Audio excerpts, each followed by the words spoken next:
मुंशी प्रेमचंद की काशी में आगमन कहानी एक गहरे भावनात्मक पहलू को छूती है।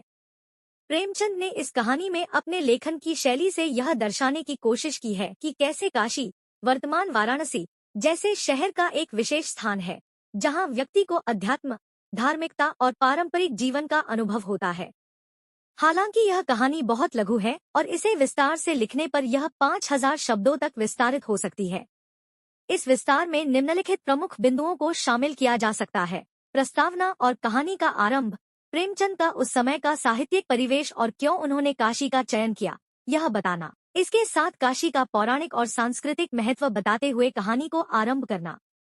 मुख्य पात्रों का परिचय, कहानी में आने वाले मुख्य पात्रों जैसे कि वह व्यक्ति जो काशी की ओर यात्रा करता है और उसे जिन अनुभवों से गुजरना पड़ता है, उन पर चर्चा। यात्रा का वर्णन, काशी के रास्ते में उस व्यक्ति को जो अनुभव होते हैं, उनका विस्तार। यहाँ यात्री का स्थानों, लोगों और धार्मिक स्थलों के साथ एक आध्यात्मिक संबंध बनने का वर्णन किया जा सकता है।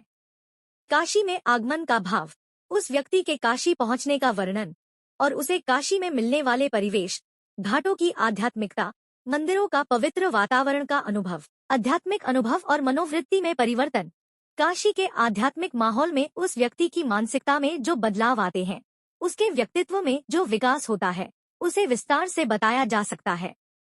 काशी का ऐतिहासिक और सामाजिक महत्व, प्रेमचंद का नजरिया और काशी के सांस्कृतिक एवं ऐतिहासिक पहलुओं का वर्णन।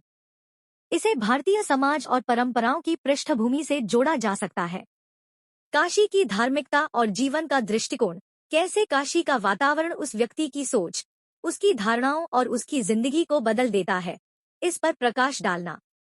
यह अध्याय प्रेमचंद के अपने अनुभव और दृष्टिकोण को भी प्रदर्शित कर सकता है। संघर्ष और अनुभूति, काशी में होने वाले किसी भी संघर्ष, आंतरिक या बाहरी, का वर्णन, जैसे धार्मिक आस्था और व्यक्तिगत विश्वास के बीच का अंतर्द्वंद्व या काशी में लोगों के बीच की अंतर्निहित भावनाओं का सामना करना। संवेदनात्मक निष्कर्ष, व्यक्ति के अंतर्द्वंद्व का समाधान, उसके अंदर का आध्यात्मिक जागरण और कैसे वह व्यक्ति अपनी यात्रा समाप्त करके एक नए दृष्टिकोण के साथ काशी छोड़ता है।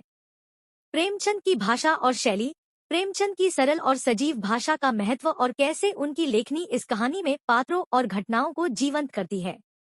अगर आपको यह वीडियो पसंद आया हो तो इसे लाइक और शेयर करें और ऐसे और वीडियोस के लिए मेरे चैनल को सब्सक्राइब जरूर करें।